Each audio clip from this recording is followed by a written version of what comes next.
subsídios. Lições Bíblicas Adultos. Meus queridos irmãos, eu cumprimento-vos com a paz do Senhor Jesus Cristo. Estamos aqui para mais um vídeo. Nesta oportunidade estaremos comentando a lição de número 2, né? Já estou um pouco atrasado, mas vamos estar falando sobre o Deus Pai, né? Eu coloquei um vídeo de 10 minutos, mas final de semana, as semanas têm sido corrida aí, os dias bastante acelerado, mas aqui estamos. O Deus Pai, nós vamos trabalhar em cima desse prisma interessante de como Deus se apresenta como Pai, né? Dentro dessa temática, nós vamos observar que as questões voltadas para essa demanda, né? Nós vamos observar a questão da identidade do Pai. Nós vamos observar a pessoa do Pai, né?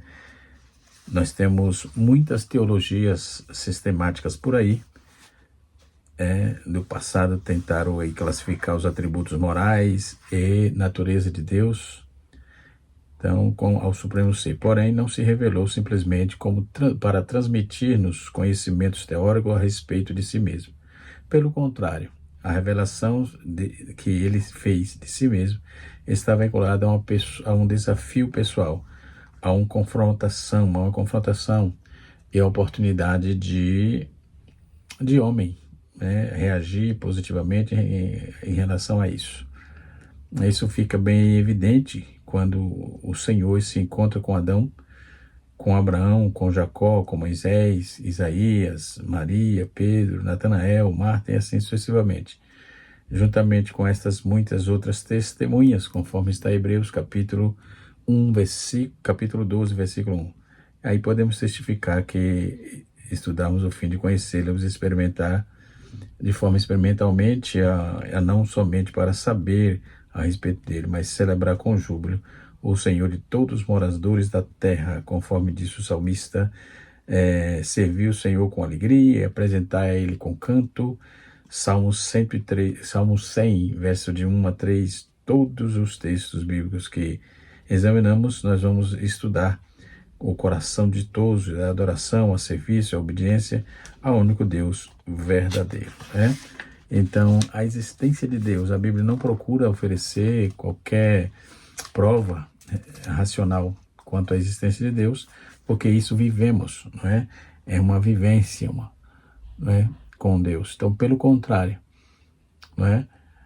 Ela começa tornando sua existência como pressuposição básica. No princípio, criou Deus, né? Deus existe, ele é o ponto de partida por toda a Bíblia, e não há evidências substanciais em favor da sua existência. Ele, de um lado, disseram os nécios no seu coração não a Deus, conforme o Salmo 14, verso 1. Por outro lado, os céus manifestam a glória de Deus, e o firmamento anuncia as obras das suas mãos. Então, entre o ateu, os nécios e a natureza, ficamos com a natureza, obviamente, no Salmo 19, versículo 1. Então, Deus se tornou conhecido mediante o seu ato de criar, de sustentar tudo quanto existe. Então, tanto que dizemos, Deus existe. Deus existe porque a criatura existe, não é? Ele não é incriado, ele é imutável, inascido, ele é, né? E assim sucessivamente. Então, ele dá vida, alento, ele dá alimento, alegria. Essas ações são acompanhadas por palavras que interpretam o seu significado e sua relevância. Então, assim é Deus e assim cremos, né? Os que entre nós acreditam que Deus que haja revelado nas Escrituras descreve a deidade única e verdadeira, tendo como base sua autorrevelação. Então vivemos todavia num mundo que, via de regras, não aceita esse conceito da Bíblia como fonte primária de informação. E são muitas pessoas, né, que preferem confiar na forma engenhosidade, né, de concepção humana para largar e alcançar a descrição particular da deidade. Para acompanharmos os passos do apóstolo Paulo na obra que se conduzia à humanidade, de se conduzir as trevas para a luz, precisamos aí ter consciência das categorias gerais de percepções terrenas, né? Aí nós temos os atributos naturais de Deus. Quais os atributos naturais de Deus? Nós temos nem tão pouco serviço nas mãos de homens, como também é necessário, necessitando de alguma coisa, pelo contrário, pois ele é quem dá toda a vida, a respiração, a todas as coisas. Atos capítulo 17, versículo número 25. Então, Deus existe por si mesmo. Ele é autoexistente. Por que ele é eterno? Porque ele nunca teve princípio e jamais terá fim. Daí isso aí que conceitua, que etimologicamente chama-se eternidade, porque nunca teve início e nunca terá fim. Por isso é eterno, né? Então, esses atributos naturais, né? Seu próprio nome, por exemplo, declara que ele continuará sendo. Ele é e continuará sendo. Yahvé. Deus não depende de ninguém para aconselhá-lo, para ensiná-lo, com como tomou conselho, com quem tomou conselho, com ele pegou entendimento, para que ele fizesse notório o caminho da ciência. Não. Isaías capítulo 40, verso 14. Ele não necessitou de outro ser para ajudá-lo na criação e providência. Pelo contrário, Deus quer e pode outorgar a vida ao seu povo, né? E nós temos aí, por exemplo, o Espírito. É uma naturalidade de Deus, né? Os samaritanos eram considerados aí sectários pelos judeus, né? Do primeiro século, que inimigos de seres evitados, forças abandonadas, eles foram forçados a abandonar a idolatria. Os samaritanos elaboraram uma interpretação própria do Pentateuco, consagrando o Monte Gerizim como local de adoração. Além disso, rejeitava o restante do Antigo Testamento. Jesus, na sua conversa com a mulher de Samaria, ou conhecida como samaritana, desfez esse grave erro. Ele disse: Deus é espírito e importa que os seus adoradores o adorem em espírito e em verdade. João capítulo 4, versículo 24. Então, de acordo com essa declaração, a adoração está limitada, né? Está limitada a nenhum local, não está limitada a nenhum local. Ou seja, ela não está limitada a nenhum local. Pelo contrário, ela é posta aí de forma que vamos refletir sobre os conceitos falsos da natureza divina, e a adoração teria esta de conformidade com Deus, né? Então a Bíblia não define o espírito, limita-se a oferecer algumas descrições. Deus como espírito é imortal, invisível, eterno, digno de nossa honra e glória, né? Nossa honra e glória, e assim sucessivamente. Então Deus é cognoscível, né? Deus é onipotente, Deus é eterno, né? E Deus é onisciente, Deus é onipotente e onipresente, né? Deus é sábio, né? Aí nós temos atributos morais também, que é fiel, né?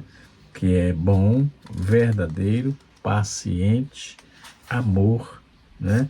E assim sucessivamente. Assim é Deus dentro do seu contexto geral, né? Aí nós temos no Antigo Testamento, né?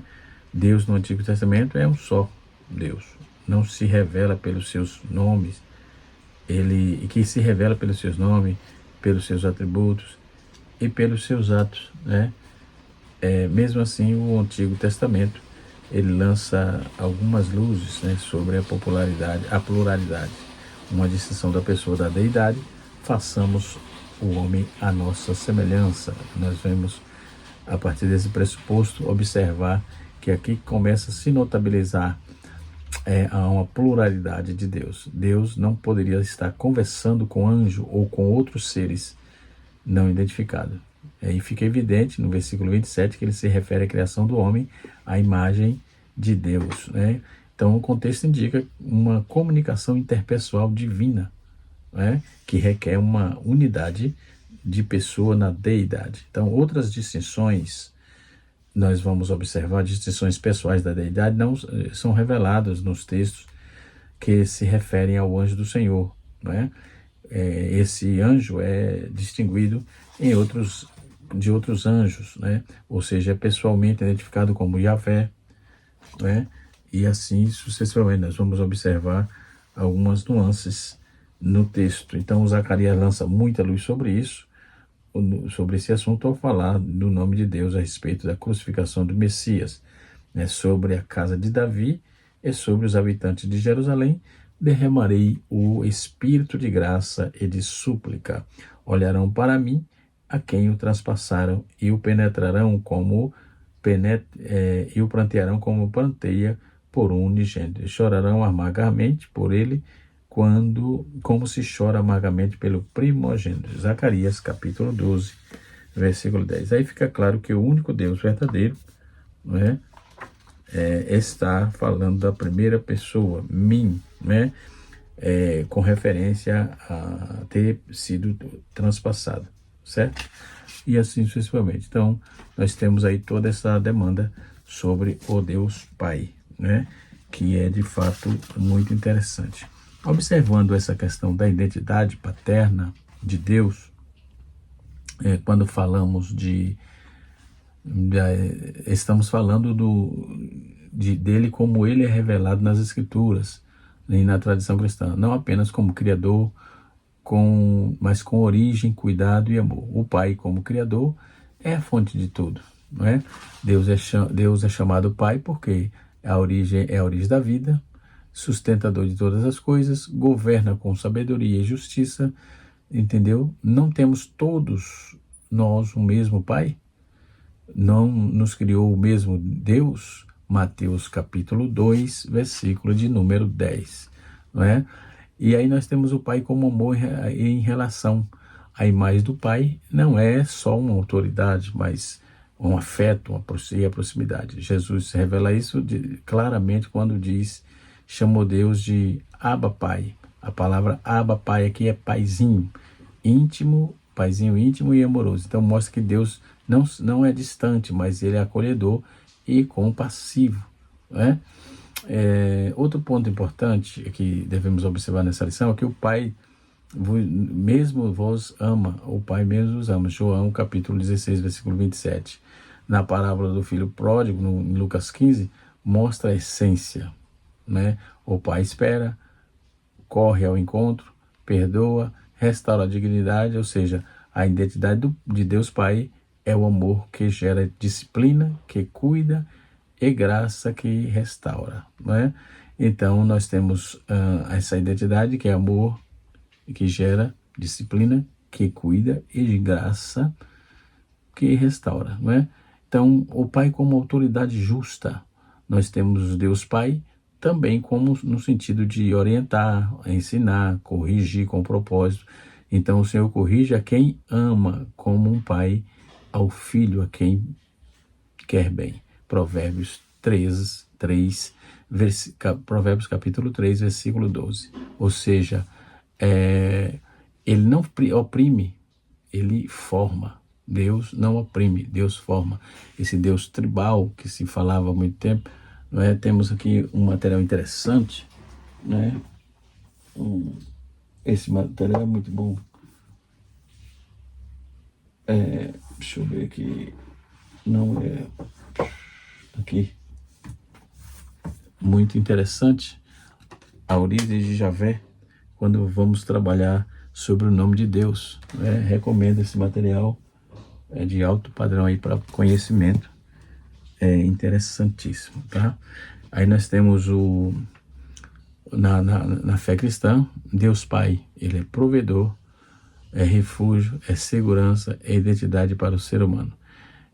Eu serei para vocês e vocês serão meus filhos.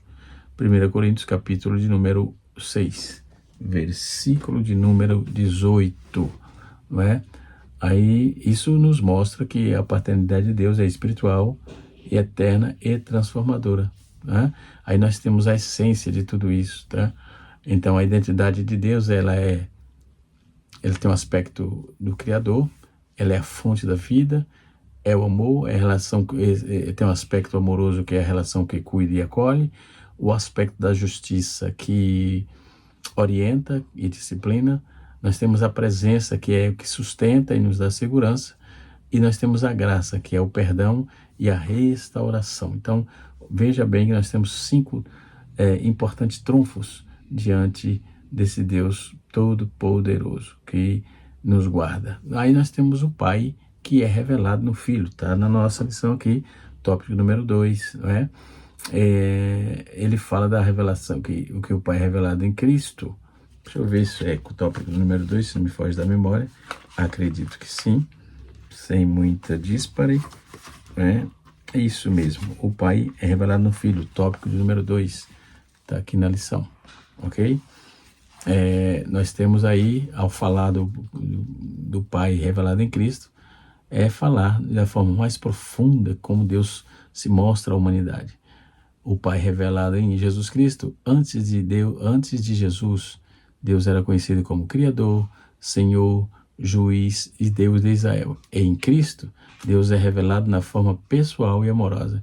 Quem vê a mim, vê o Pai. João, capítulo 14, versículo 9. Isso significa que Jesus é a revelação visível do coração do Pai, né? Cristo mostra o Pai, o amor do Pai. Jesus não apenas fala do amor do Pai, ele encarna esse amor. Ele cura porque o Pai é compassivo, perdoa porque o Pai é misericordioso, acolhe porque o Pai é gracioso. Então, Deus ama o mundo de tal maneira, Deus amou o mundo de tal maneira que deu o seu Filho unigênito para todos aqueles que nele crê, não pereça, mas tenha vida eterna. João capítulo 3, versículo 16, é um texto muito conhecido de toda a igreja, não é? Cristo é a prova viva de que o Pai ama a humanidade. Então, Cristo revela a sua vontade ao Pai. Tudo que Jesus fez está alinhado com o Pai. Eu e o Pai somos um. João 10, versículo 30. Não faço nada por mim mesmo, mas faço como o Pai me ensinou. João 8, versículo 28. Então, isso revela que o caráter do Pai, né, aponta para o caráter do Pai, a justiça do Pai, a graça do Pai. Ou seja, o Pai não é distante, ele é conhecido por meio de Jesus Cristo. Então, quem revelou Deus aos homens foi Jesus Cristo. É o Pai presente e não um Pai distante, como muitos pensam. Se envereda pelo pecado, se enrola na vida, se atrapalha com ele mesmo e agora fica procurando alguém para jogar culpa, e geralmente joga a culpa no colo de Deus, e Deus conhece tudo, né? E por sua graça muitos deles são salvos ainda, né? É só se voltar para Deus. Cristo revela o acesso ao Pai. Antes, Deus era visto como inacessível, a maldição ou a mediação era feita pelo templo e sacerdócio, né? Já em Cristo, o véu é rasgado, o caminho para chegar ao Pai é aberto, o Pai se torna acessível a todos, ninguém vem ao Pai senão por mim. De novo, Jesus repete no capítulo 14, versículo 6. Então, Jesus não apenas revela o Pai, ele nos leva ao Pai, ele nos apresenta ao Pai, ele nos entrega ao Pai, ele mostra quem é o Pai, não é? Isso é gracioso, isso é maravilhoso. Então, Cristo revela a paternidade espiritual, não é? Jesus mostra que o Pai que Deus é o Pai não apenas de Israel, mas de todos que crê. Ele ainda aponta a relação com o Pai é de filiação e não de medo, né? Pai nosso que estás no céu. Isso quer dizer uma filiação bem próxima. Mateus 6, versículo 9. Então, Cristo revela o que o Pai ama, que o Pai chama, que forma filho, que restaura a identidade humana, né? E nós temos aí uma síntese interessante, que Cristo revela o Pai o amor, o Pai que ama e salva, na vontade é o Pai que ensina e direciona, no acesso Pai que se aproxima, e na filiação o Pai que gera filhos espirituais, né? é isso que nos diz o texto. Jesus é o resto invisível, o rosto, aliás. Jesus é o rosto invisível de Deus, né? É o Pai que cria, que cuida, que perdoa, que revela, ou seja, que se revela. Ele nos chama de filho, é plenamente conhecido através de Jesus Cristo. Então, vejamos que importante ter o Pai como aquele que tem intimidade conosco, né? Aí nós temos agora a questão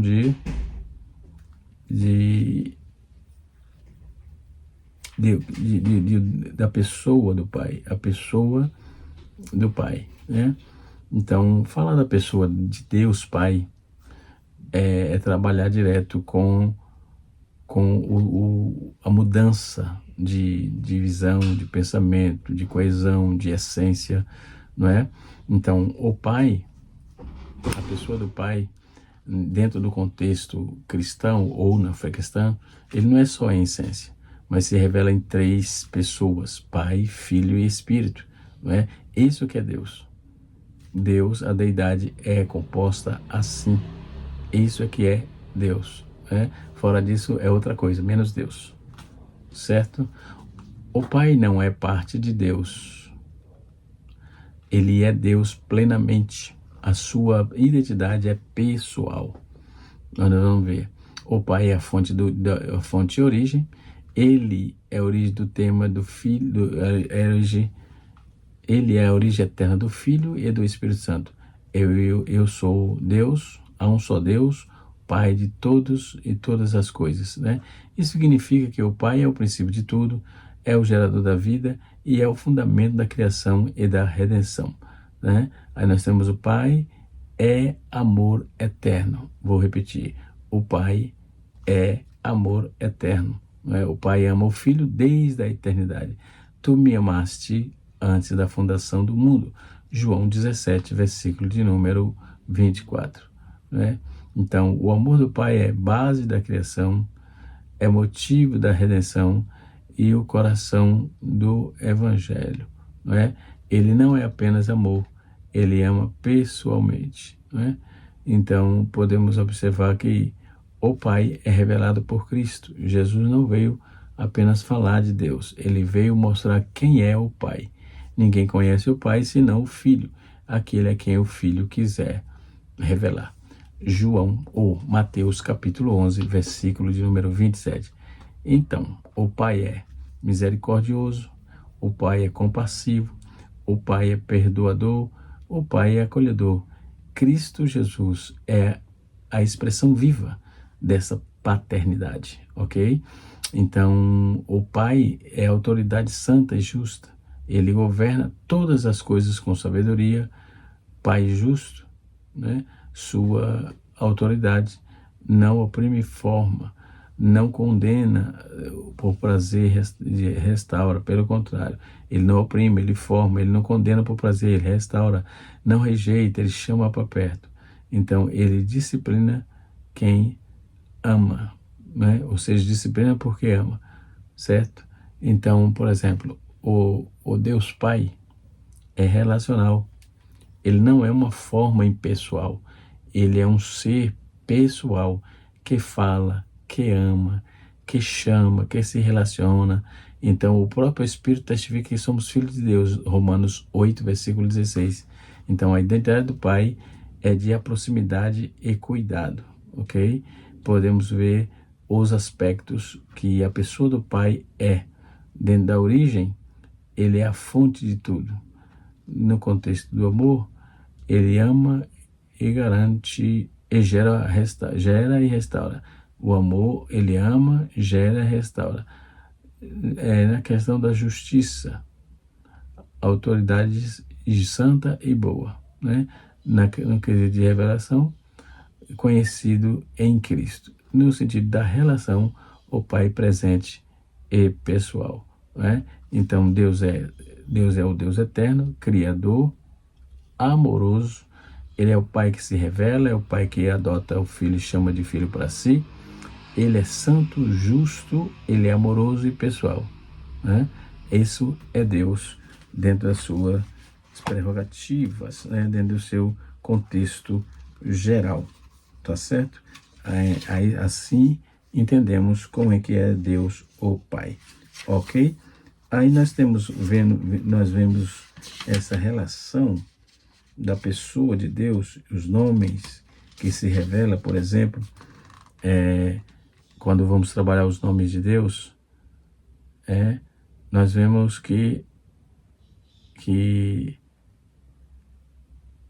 é importante notar que Deus, os nomes de Deus não trata apenas de sua identidade, mas revela sua natureza, suas obras. Por exemplo, o nome Elohim apresenta o plural e reafirma o monoteísmo, né?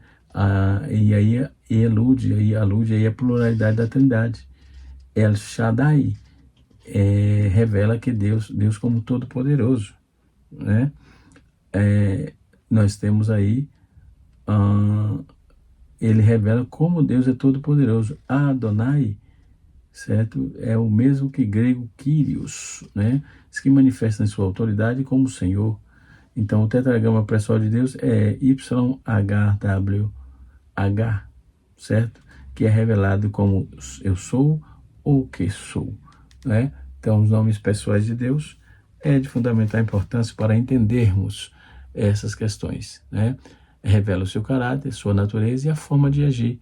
E nós vamos ver na Bíblia que se revela por muitos nomes, cada um mostra um aspecto de sua identidade. O principal nome é Elohim, o Deus Criador. No princípio ele criou Deus, então Elohim, certo? Que já começa no Gênesis capítulo 1, versículo 1. Isso mostra poder, mostra a majestade de Deus, mostra a soberania sobre a criação. Aí nós temos YHWH, que é Yahvé, ou seja, o sou, ou eu sou. Eu sou o que sou, conforme no capítulo 3, versículo número 14. Então, é o nome pessoal de Deus, revela eternidade, presença constante e autoexistência. Depois, outro nome de Deus é Adonai, que é o Senhor soberano, significa meu Senhor. O que mostra? Mostra a autoridade, domínio, governo amoroso, enfim. Depois nós temos El Shaddai, que é Deus Todo-Poderoso. Eu sou Deus Todo-Poderoso. Revela proteção, provisão, cuidado sobrenatural. Depois nós temos El Elohim, ou seja, o Deus Altíssimo, que mostra aí a supremacia, soberania sobre tudo isso. Nós temos o Jeová Jireh, que é o Deus que proverá no monte do Senhor, se proverá, capítulo 22, versículo 14, né, de Gênesis. Isto mostra que é provedor, fiel nas necessidades. Depois nós temos Jeová Shalom, que é o Deus paz, que é apresentado em Juízes, capítulo 6, no seu versículo número 24, não é? Nós temos um Deus que se revela o descanso, com segurança e harmonia. Nós temos o Jeová Rafá, que é o nome que cura, não é? Em Êxodo capítulo 15, versículo de número 26, não é? Isso mostra a cura física e espiritual e restaura. Nós temos Jeová Nissi, que é o Senhor, minha bandeira, conforme Êxodo 17, versículo 15, não é? Isso revela uma vitória, liderança e proteção. É isso que está escrito nos nomes de Deus, né? Nós temos que enfatizar que a primeira pessoa, alguém coloca aí como primeira pessoa da Trindade, eu não concordo muito com esse número decimal aí. Primeiro, segundo e terceiro, eu não sou muito chegado a falar. Vamos passar, vamos embora. Nós temos a obra do Pai, ou Abba, Pai, que é Pai amoroso, Paizinho ou íntimo. Romanos 8, versículo 15, mostra a relação pessoal e o amor de Deus. Então, nós temos Elohim como Criador poderoso, Jeová como Pai eterno e presente. Nós temos Adonai, que é Deus poderoso. Temos El Shaddai, que é proteção. Temos Jireh, que é provedor. Shalom, é paz. Nós temos Rafa, quer dizer cura. Nós temos Nissi, que é vitória. E nós temos Abba, que é Pai amoroso. É assim que temos dentro da palavra de Deus. Podemos observar de forma e em larga escala essa grandeza, né, de um Deus que se revela por meio de Jesus Cristo, né? Não temos nada a acrescentar, porque o Senhor, Ele é santo em todas as suas obras, e o seu nome, Ele é conhecido por toda a terra. Então, qual é o privilégio que temos de ser filho de Deus? Paulo diz assim, ele usou a adoção para ilustrar o novo relacionamento, não é, do cristão com Deus. Então, na cultura romana, o filho adotado poderia ter todos os direitos que possuía em relação à família anterior, ou seja, recebia todos os direitos, filho legítimo em sua nova família. Ele se tornava herdeiro dos bens do seu pai. Da mesma forma, quando alguém se torna cristão, recebe todos os privilégios e responsabilidades do filho na família de Deus. Então, não somos mais escravos aterrorizados. Ao contrário, somos filhos de Deus. Que privilégio ser filho de Deus. Que Deus abençoe a todos. Canal Rascunho da EBD, ensinando para transformar vidas.